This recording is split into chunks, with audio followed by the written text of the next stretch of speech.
예, 금요일 묵상의 시간입니다. 하나님은 상황과 환경이 아니라 성도들을 변화시키는 분이시다.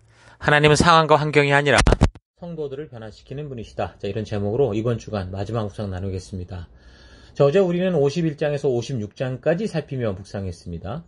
이사야 선지자를 통해 하나님께서 보내실 종에 대한 예언들을 말씀하시기도 하고 또 계속해서 당신이 변하지 않는 그 신실함을 보여주시는데 우리가 전체적으로 결국 느끼게 되는 것은 우리 생각에는 빨리 이 열악하고 위험한 상황이 없어지기를 기대하지만 하나님은 지금 그런 위기에 처한 상황을 전능하신 능력으로 천지개벽하듯이 뒤집어 엎으시지 않는다는 것. 그래서 이런 사람들이 살아온 삶의 결과들이 만들어내는 시간들이 결국 흘러가는 이 흐름을 통해서 당신이 이루고자 하는 그 뜻을 끝까지 이루어 가신다라는 걸 우리가 알 수 있습니다. 그렇다면 결국 우리의 바른 기도와 말씀의 가치를 따라 살아가는 목숨 건 오늘의 삶의 결과는 우리가 살아가는 동안 보지 못할 수도 있다는 거죠. 하나님의 뜻대로 살아가도 이 세상은 여전히 최악의 상황으로 약육강식의 세상이요 겉은 밝고 찬란하게 빛나는 세상 같으나 속은 썩고 문드러져 칠흑 같은 어둠이 계속된다는 겁니다. 이건 사실 성경 역사로 볼 때 이상한 일이 아니에요. 성경의 얘기가 바로 이런 얘기예요. 하나님의 법이 무너진 모든 세상은 어느 시대를 막론하고 늘 그랬습니다. 이것은 태초에 하나님의 말씀에 불순종해서 선악과를 따먹고 에덴 동산을 쫓겨난 이후부터 계속된 일이에요. 바른 제사를 드렸던 아벨이 그 형 가인에게 살해당하는 일이 바로 하나님의 말씀이 무너진 모든 시대 속에서 계속 나타나고 있죠. 하나님의 법이 무너진 그런 세상 속에서는 정직한 사람들이 손해보고 착한 사람이 고통당하고 억울하게 죽는 일들이 생깁니다.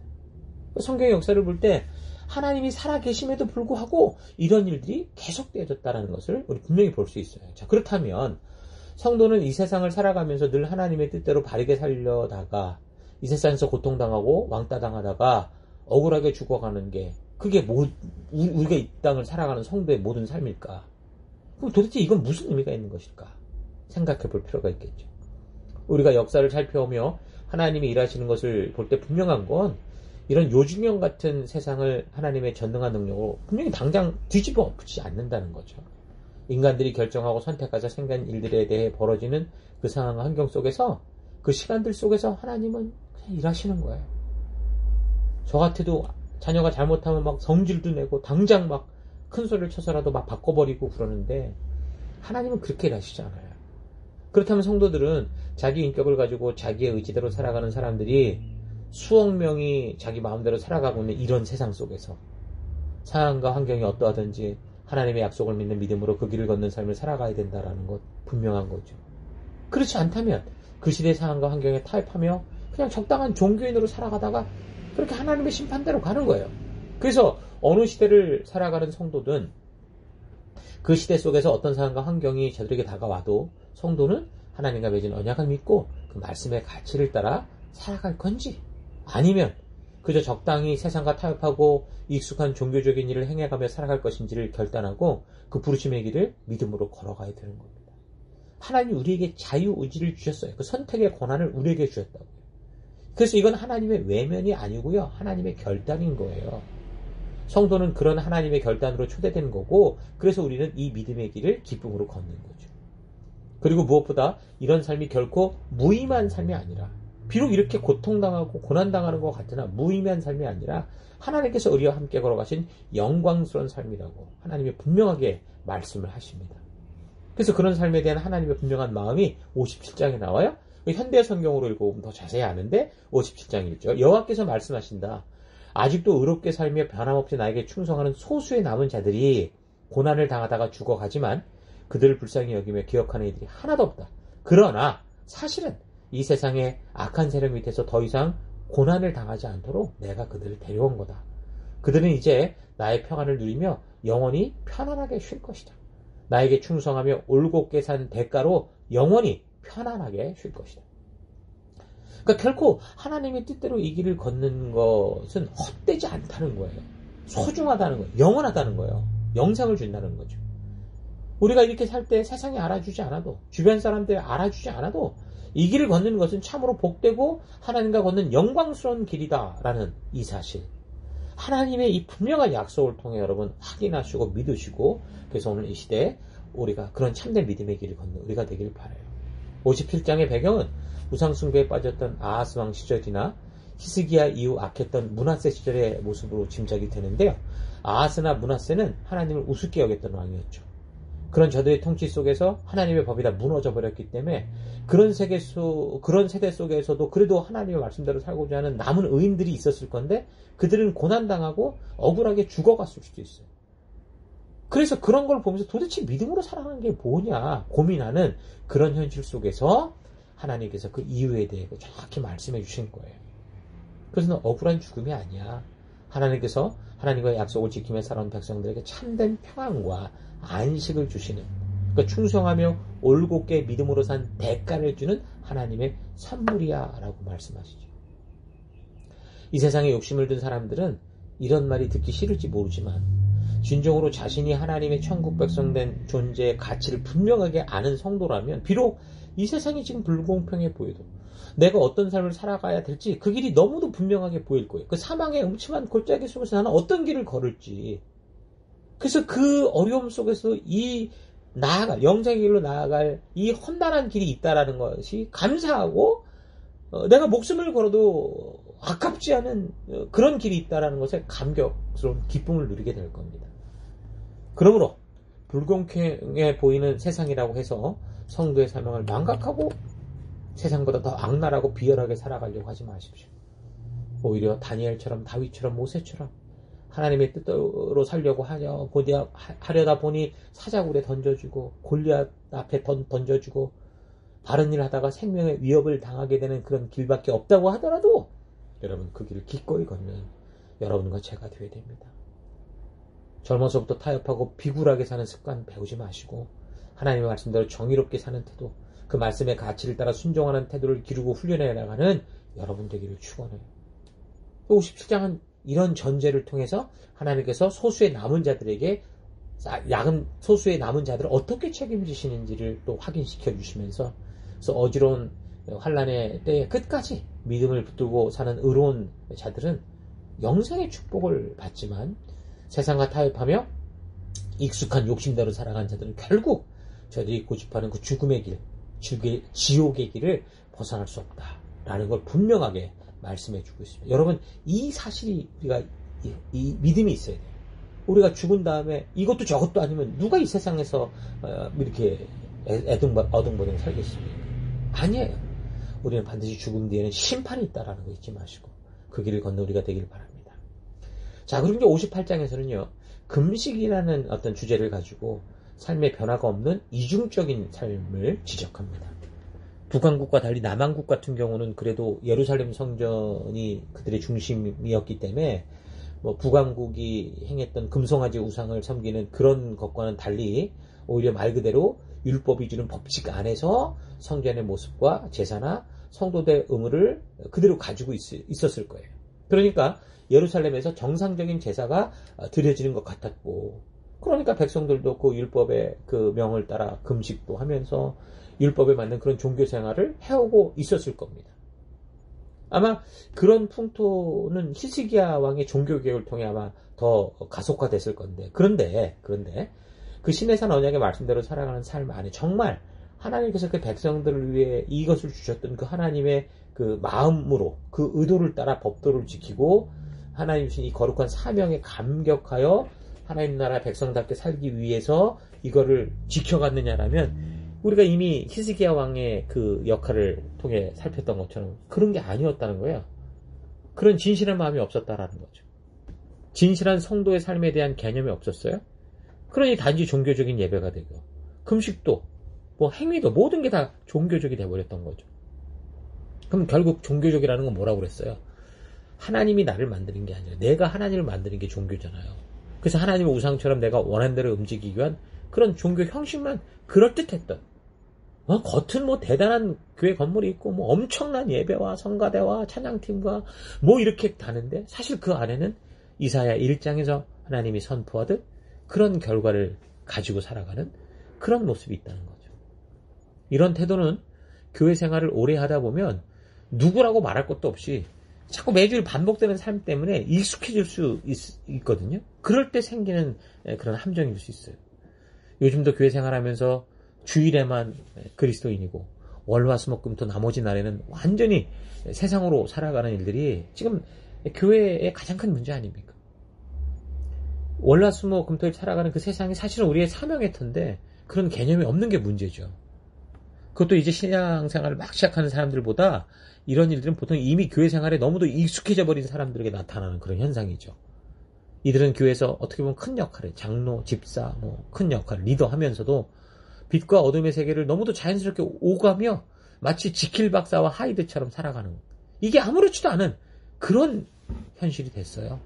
다시 말해서 하나님이 주셨던 말씀의 의도를 잊고 이 교회에 우리가 이렇게 설 수 있었던 하나님의 부르심을 잊고 그냥 익숙한 종교적 행사로서 종교인으로서의 역할만 하고 있는 거예요.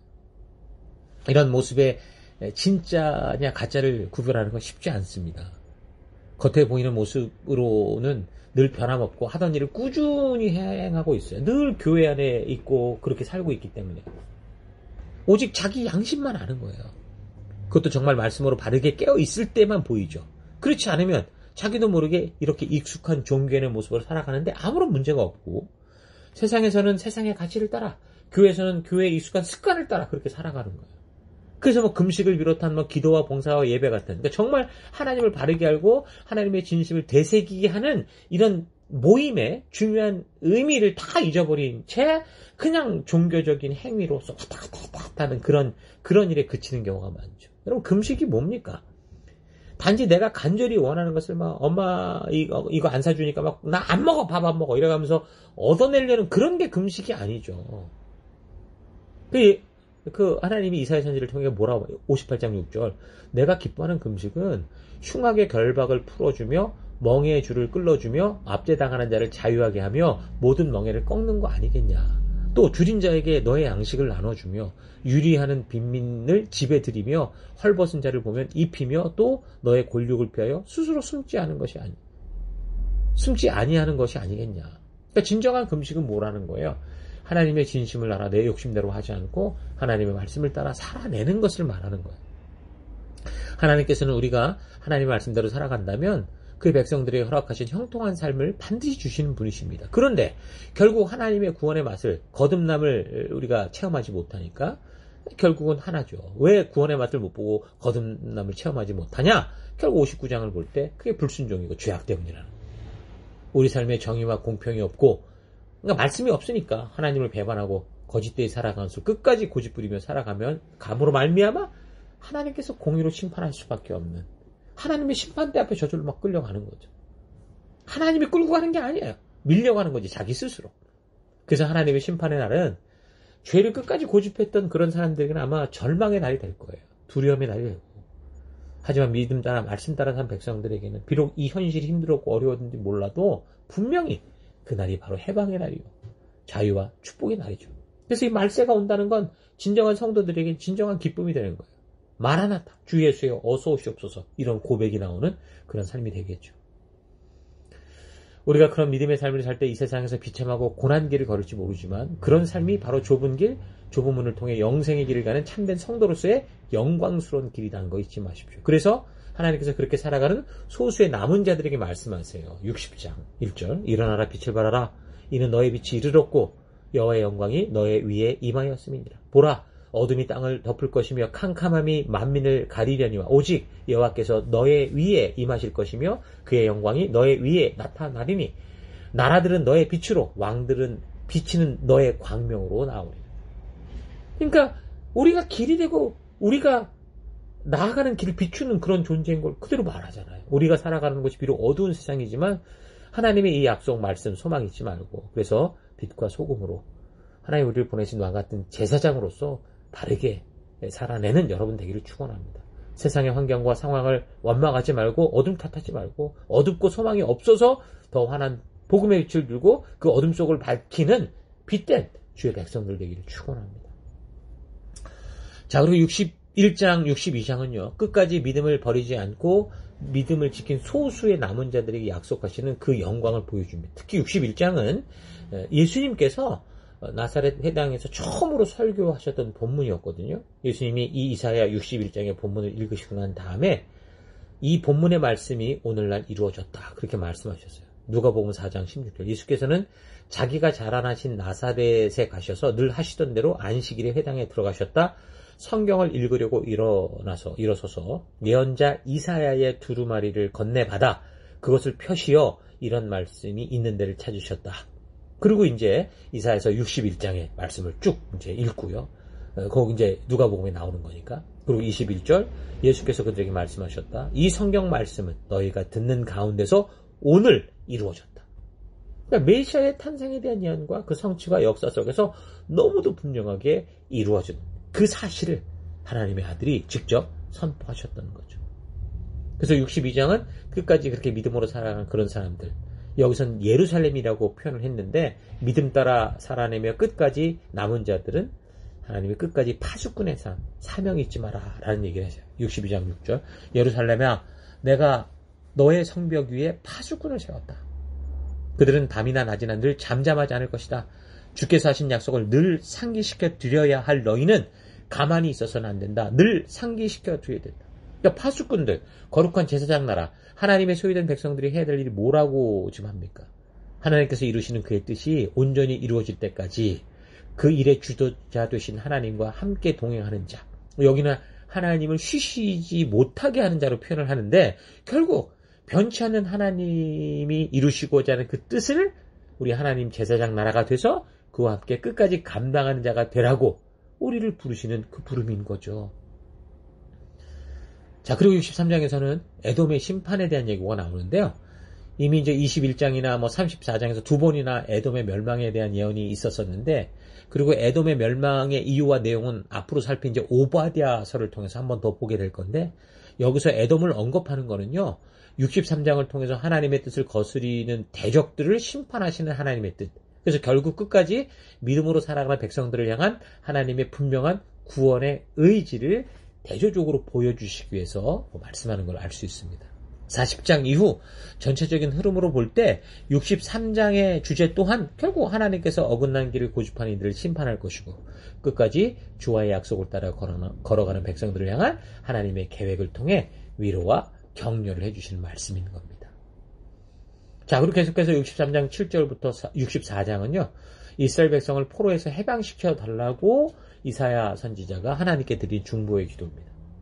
이사야 선지자는 7절에서 14절을 통해 이 백성들을 지금까지 역사 속에서 한 번도 외면하거나 포기하지 않으시고 지키시고 보호해 주신 하나님이셨습니다라는 걸 고백해요. 그러면서 15절부터는 하나님의 사랑으로 끝까지 이 백성들을 그 억압과 압제로부터 구원해 주시기를 구합니다. 17절의 경우 마치 하나님께서 이 백성들의 마음을 완고하게 만드는 것처럼 이야기를 하는데 이 본문의 배경은 확실히 알 수 없지만 히스기야 시대의 아수르로부터 예루살렘이 포위당하고 모욕당하는 그런 상황을 떠오르게 합니다. 비록 하나님의 역사로 위기를 모면하긴 했지만 아수르로부터 포위당했을 때 이미 충분히 저들의 발에 짓밟힐 상태나 마찬가지였었죠. 꼭 아수르에 의한 압제가 아니어도 이미 불순종의 길을 걷는 유다는 계속해서 주변의 열강들, 그러니까 하나님이 회초리로 쓰시는 나라들로부터 위협당하고 속박당하고 짓밟히고 그런 삶을 살 때가 많았잖아요. 근데 이 백성들은 여전히 하나님의 진심을 알지 못하고 각기 자기 욕심대로 고집하고 걷고 있었기 때문에 이사야 선지자는 하나님의 아버지 되시면 이제 호소하는, 이게 들어먹질 않으니까, 들어도 들릴 귀가 아니니까 하나님께 호소하는 거예요. 64장 6절 진실로 우리는 불의와 죄악으로 더러워졌고 우리의 지극히 선한 행실도 이미 더러운 옷과 같이 때묻었습니다. 마른 나뭇잎이 강한 바람에 휩쓸려 날아가 사라지듯 죄악에 찌든 우리들은 심판의 폭풍에 휘말려 이리저리 사라지고 있습니다. 그런데 주께로 돌아와 구원해달라고 호소하는 이도 없고 스스로 뉘우치고 주께 매달리는 사람도 없습니다. 그러니까 참 이 위기에 들어야 될 사람들이 고집을 피우고 듣지 않으면 딴 방법이 없어요. 결국은 기도밖에 없는 거죠. 여러분, 우리가 가정에서 자녀들을 키우다 보면 겪는 게 이 자녀들이 반드시 듣고 변화돼야 되는데 얘가 끝까지 고집을 피우고 눈앞에 보이는 막 정말 가지 말아야 될 길을 막 그렇게 고집하는 경우가 있거든요. 저 그때는 정말 부모로서 어떻게 할 방법이 없어요. 애를 발을 자를 수도 없잖아요. 묶어둘 수도 없잖아요. 그 결국 가거든요. 그러니까 부모로서 할 거는 기도밖에 없구나라는 걸 우리가 절감하거든요. 이게 꼭 자녀 문제만이 아니죠. 모든 관계, 특히 부부의 문제에서도 서로 들어야 되는데 서로 귀를 막아버리면 이건 방법이 없어요. 정말 기도 외에는 아무 방법이 없죠. 그 기도도 뭐 내가 기도를 해서 저 사람을 뭐 기도의 힘으로 변화시킨다는 게 아니에요. 그냥 하나님이 우리를 불쌍히 여기시기를 바라는 그런 안타까움 밖에 없는 거죠. 마찬가지로 세레스도 그렇잖아요. 우리가 지체들을 열심히 섬기려고 하는데 도저히 사람이 우리의 열심과 노력을 변하지 않는 걸 우리가 경험하거든요. 그때 절실하게 느끼게 되는 건 결국 기도구나. 그 기도는 저 사람을 변화시키는 어떤 힘으로써 하는 기도가 아니라 하나님 제가 할 수 있는 게 여기까지입니다라는 어떤 우리의 한계를 고백하는 거죠. 그래서 우리를 불쌍히 여기시고 긍휼히 여기셔서 하나님 주님이 사랑하신 저 영혼 하나님 정말 주님께서 책임져 주세요라는 그런 기도로 나아갈 수밖에 없죠. 그러니까 지금 이사야의 기도가 그런 거였어요. 그러니까 이사야 선지자가 이런 역사를 이 이스라엘의 이 흘러가는 유다의 역사가 어떻게 될 건지는 이제 보면서 그가 할 수 있는 일은 하나님께 호소하는 것밖에 없었습니다. 여러분 우리도 이처럼 우리 기도하는 사람들이 되십시다. 하나님의 뜻대로 살아가며 어떤 상황과 환경에도 우리가 굴하지 말고 우리가 할 바를 행하되 결국 우리가 향할 바를 행한다고 해도 변치 않을 이 세상과 사람들을 보며 우리 주님 앞에 얼굴을 구하고 우리가 주께 기도하며 끝까지 이 믿음의 길을 걸 힘 달라고 그렇게 기도하는 여러분과 제가 될 수 있기를 바랍니다. 자, 마지막 이제 65장, 66장은 앞에 이제 두 장에서 있는 이사야의 중보 기도에 대한 하나님의 응답이라고 할 수 있는데요. 마치 40장에서부터 하나님이 계시다면 왜 우리가 이런 삶을 살아가야 됩니까? 라고 묻는 것과 같은 기도에 하나님이 똑같은 마음으로 또 말씀해 주세요. 65장 1절. 나는 응답을 준비하고 있었지만 아직도 나에게 요청하지 않았다. 누구든지 나를 찾으면 언제든지 만나려고 준비하고 있었지만 아무도 나를 찾지 않았다. 내 이름을 부르지도 않던 나라에게 나는 나 여기 있다. 나 여기 있다 하고 말하였다. 그러니까 지금 하나님은 그 이사야의 그 눈물을 통해 이런 얘기를 하시지만 너의 눈물 때문에 하는 게 아니라 이미 하나님은 피눈물을 흘리고 있었다라는 얘기를 하는 거죠.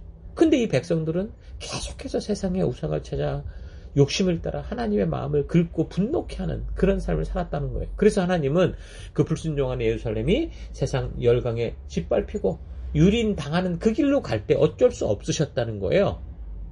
그런데도 그 하나님은 그 고집 부리고 죽음으로 가는 그 정말 때려주고 싶은 그 백성들을 여전히 사랑하시더라는 거죠. 그래서 하나님은 분명히 하나님이 말씀하신 그 말씀의 기준, 그 공의를 따라 심판할 거고 끝까지 그러기에 믿음 따라 살아가며 하나님 언약 안에 남은 자들은 내가 반드시 책임진다 라고 응답하시는 거예요. 그래서 65장 7절 주께서 말씀하신다. 산에서 분향하며 언덕에서 나를 모독하는 자들의 죄악과 그 조상의 죄악을 내가 모두 다 보응하겠다. 내가 먼저 그 행위를 헤아리고 그들의 품에 보응하겠다. 분명한 하나님의 공의를 말씀하시죠. 그러면서 66장으로 가보면 21절 그리고 나도 그들 가운데서 제사장과 레위 사람으로 삼을 자를 택하여 세우겠다. 자, 그러니까 이사야서의 마지막 장까지 강조되고 있는 건 뭐예요? 결국은 그 신의 산 언약으로 돌아오게 하는 거죠. 말씀 따라 믿음으로 살아가라는 겁니다. 제사장과 레위 사람을 택하고 매달 초하루와 안식일마다 경배하게 하겠다라는 것은 바로 하나님께서 그 신의 산에서 맺은 언약, 그 기준으로 저들을 살게 해서 그곳에서 하나님이신 하나님 나라 법도와 가치를 따라 살아가는 그 하나님 나라를 계속해서 이루어 가겠다. 하나님 나라가 이루어져 가는 것은 그 언약과 약속 가운데 있다라는 거죠. 그러니까 이사야서의 마지막 절까지, 마지막 장, 마지막 절까지 하나님은 그의 백성들을 하나님과 맺은 그 언약의 자리로 서게 하시는 것이고 저들로 하여금 하나님께서 우리에게 부탁하신 그 하나님 나라를 이루어가라. 열방의 제사장 된 삶을 살아가자라고 말씀하시는 겁니다. 그래서 성도들이 그저 교회를 다니고 있고 뭐 성전에 뭐 예배에 늘 왔다 갔다 한다고 해서 이게 구원을 얻었다는 게 아니고요. 정말 두렵고 떨리는 마음으로 하나님 말씀에 관심 가지고 하나님의 말씀을 통해 하나님의 마음을 만나서 정말 하나님과 맺은 언약 백성으로 살아가는 것이 그게 바르게 부름받은 삶이고 거듭난 삶이고 거룩하게 구별하여 세우신 하나님 나라 백성으로서 사는 삶이다라는 거 여러분 잊지 말아야 됩니다. 자, 이렇게 여기까지가 이제 이사야서였는데요. 이사야서를 묵상하고 반복해 읽어가시면서 참 하나님이 어떤 하나님이셨구나. 하나님은 나를 어떻게 생각하시는구나. 라는 걸 우리가 좀 잘 알고 그래서 변화무쌍한 이 세상, 불법이 만연한 이 세상, 유혹 많은 이 세상에서 나는 어떻게 살아가야 될지 그 하나님의 뜻을 바르게 하는 그런 기회가 될 수 있기를 바랍니다. 자, 오늘 하루 나는 하나님께서 이루어 가시고자 하는 그 뜻과 결단을 바르게 알아서 내가 살아가는 삶의 더 곳곳에서 진정으로 하나님과 그 맺은 언약 백성답게 열방의 하나님을 알리는 제사장 나라로 이 세상과 구별된 거룩한 성도요 하나님 나라 백성답게 살고 있는지, 아니면 자신이 하나님의 빛과 소금된 가치를 따라 살아가는 성도된 정체성의 의미를 바르게 알지 못해서 교회당 건물에는 부지런히 나오고 교회에서 행하고 있는 일들에 대해 꾸준하게 감당해 오고 있지만 진정한 하나님의 뜻인 증인된 삶이 아니라 내가 바라고 기대하는 것들이 하나님의 능력으로 이루어질 것을 바라며 종교적인 익숙한 삶을 살아오고 있지 않았는가 차분히 되돌아봤으면 좋겠습니다. 이 사회에서의 전체적인 흐름을 볼 때나 성경 역사 전체를 볼 때 하나님이 일하시는 방법은요, 인간들이 어떤 상황과 환경을 만들어 놓던 우리가 기대하고 바라는 대로 하나님이 기적적인 능력으로 다 뒤집어 엎어서 순식간에 상황을 변화시키는 게 아니라 인간들이 선택하고 저질러 놓은 일들이 만들어내는 그 복잡한 현실 그대로 흘러가는 가운데서도 그런 세상의 흐름에 편승하지 않고 끝까지 하나님과 맺은 언약의 가치를 따라 살아가게 하는 그런 방법으로 일하신다라는 걸 알 수 있습니다. 자, 그러니까 하나님의 언약 백성된 성도들은 이 세상의 욕구대로 흘러가는 역사의 흐름을 보면서 하나님께 이 상황과 환경을 변화시켜 새로운 나라, 새로운 삶을 만들어달라 이렇게 기도할 게 아니고, 이 세상이 저들의 욕구대로 어떻게 흘러가게 되든지 우리가 그 세상 속에 살아가며 끝까지 하나님과 맺은 언약을 따라 살아가는 하나님 나라의 백성으로 살아가겠습니다 결단하고 우리 하나님이 주신 하나님 나라 법도와 규례 명령의 가치를 따라 살아내는 그런 삶을 선택해야 됩니다. 그런 기도를 해야 됩니다. 이사야서를 통해 볼 때 하나님의 약속과 그것도 이루어 가실 하나님의 결단과 의지는 하나도 변함이 없어요. 그래서 우리는 성도로서 그 하나님의 결단, 하나님의 뜻을 따라 살아가는 그런 백성이 되어야 됩니다.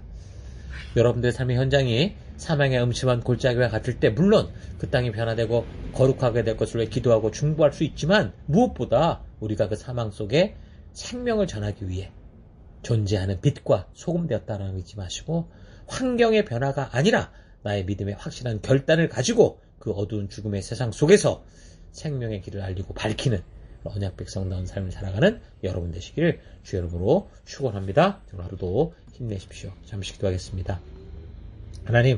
하나님의 언약과 말씀은 1.1획도 땅에 떨어지는 일이 없고 반드시 그 말씀하신 대로 이루어져 간다는 사실을 성경과 역사를 통해 볼 수 있음에도 내가 바라고 원하는 대로 살기 위해 내가 변화되기보다 하나님을 변화시키고 하나님의 말씀을 변질시켜서라도 내가 원하는 삶을 살고자 했던 것 회개합니다. 하나님은 우리에게 하나님 나라 백성답게 살아갈 수 있는 분명한 법도와 규례와 명령을 주셨고, 그래서 언제나 그 말씀의 길, 생명의 길로 당신의 백성들을 이끄신다는 거 잊지 않고, 하나님이 나를 전적인 은혜로 구원하여 하나님 나라의 백성으로 초대하신 그 부르심 따라 주의 말씀에 사람답게 사는 내가 되기 원합니다.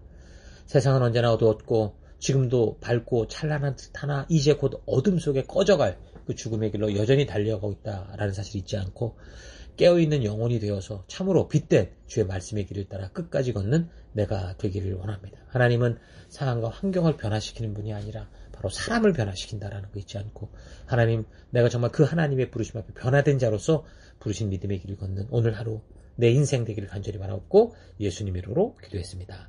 아멘.